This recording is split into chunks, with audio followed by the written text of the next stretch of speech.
Sayur kol. Sayur kol tak asing bagi masyarakat. Banyak olahan makanan yang pakai sayur kol seperti sup, tongseng, capcay, dan kuliner lain. Sayur kol tak hanya diolah bersama bahan lain. Sayur kol biasanya disantap sebagai lalapan di kuliner pecel ayam, pecel lele, atau dicocol dengan sambal. Kedekatan sayur kol dengan masyarakat punya cerita sejarah yang berhubungan kedatangan bangsa Eropa. Secara historis, kol bukan tanaman Indonesia, tapi tanaman dari Eropa, dibawa dibudayakan orang Eropa abad ke-17. Bangsa Eropa membawa sayur kol ke Indonesia untuk ditanam dan dibudidayakan. Berdasarkan Serat Centini terbitan 1816, ada sayuran-sayuran dari Eropa yang dibawa seperti peterseli, kol, kentang, nanas, dan sayuran lain. Sayuran-sayuran tersebut dibutuhkan mereka pada masa itu. Kol disukai sebagai sayuran pelengkap, entah sebagai garnis atau bahan di sayur seperti sop. Kol punya kandungan air cukup. Itu kenapa kalau kini pecel lele ada juga kol digoreng. Awalnya sayur kol dimasak orang Belanda jadi makanan surkol, stempot, boerenkool sup, dan sauerkraut. Kuliner ini disantap orang Belanda, misal di resep-resep Eropa, sup kol. Kol dimanfaatkan sebagai sayuran dan dimasak bersama daging kaldu, sama persis seperti tongseng atau disesuaikan dengan kondisi. Lama-lama setelah dibudidayakan lokal jadi kuliner lokal Indonesia. Sayur kol jadi bagian dari kuliner Indonesia di skala domestik dan industri kuliner. Sayur kol digemari lantaran kandungan air yang tinggi. Itu alasan kenapa kol juga sebagai sensasi untuk bahan makan seperti lalapan. Perkembangannya setelah kol dibudidayakan secara agrikultur, kol jadi varietas lalapan misalnya orang Sunda. Kol itu bukan tanaman lokal di Jawa Barat. Sekilas tampilan sayur kol terlihat sangat mirip dengan selada. Sayuran ini telah ditanam di berbagai daerah bahkan dunia selama ribuan tahun. Sayur kol memiliki berbagai bentuk dan warna, seperti merah, ungu, putih, dan hijau, serta daunnya ada yang berkerut atau halus. Sayur kol dapat ditemukan di berbagai hidangan seperti makanan asal Korea yaitu kimchi.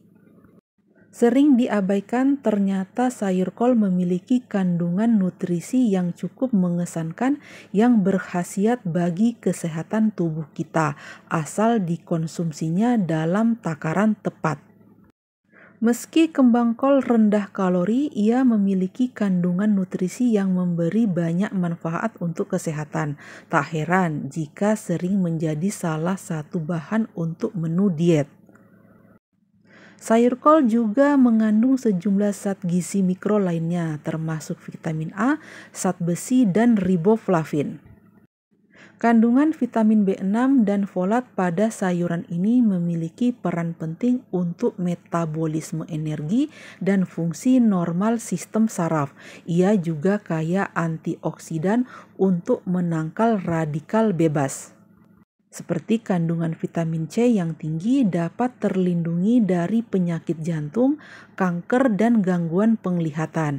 Selain kaya akan nutrisi dan kandungan antioksidan, ternyata sayur kol memiliki banyak manfaat dan khasiat untuk kesehatan tubuh.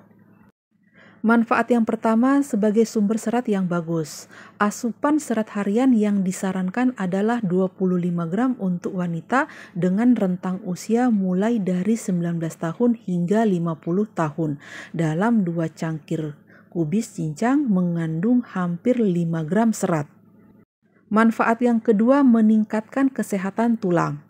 Kandungan vitamin K di dalam sayur kol berperan sangat penting untuk kesehatan tulang dan fungsi pembekuan darah di dalam tubuh. Manfaat yang ketiga rendah kalori. Sayur kol termasuk salah satu sayuran yang rendah kalori dengan kandungan 34 kalori dalam satu cangkir yang telah dimasak. Manfaat yang keempat mendukung kesehatan jantung. Sayur kol termasuk sayur yang memiliki sifat antiinflamasi yang direkomendasikan untuk menurunkan resiko penyakit jantung. Manfaat yang kelima, membantu melawan kanker. Sayuran seperti kol mengandung senyawa yang disebut glukosinolat yang merupakan bahan kimia yang mengandung sulfur. Kandungan glukosinolat ini memberikan manfaat sebagai anti kanker yang berkaitan dengan penurunan resiko berbagai jenis kanker. Manfaat yang keenam, kaya vitamin C. Vitamin C tergolong sebagai antioksidan yang kuat dan berfungsi untuk melindungi tubuh dari kerusakan akibat radikal bebas yang menjadi penyebab banyak penyakit kronis termasuk kanker. Manfaat yang ketujuh, menurunkan tekanan darah.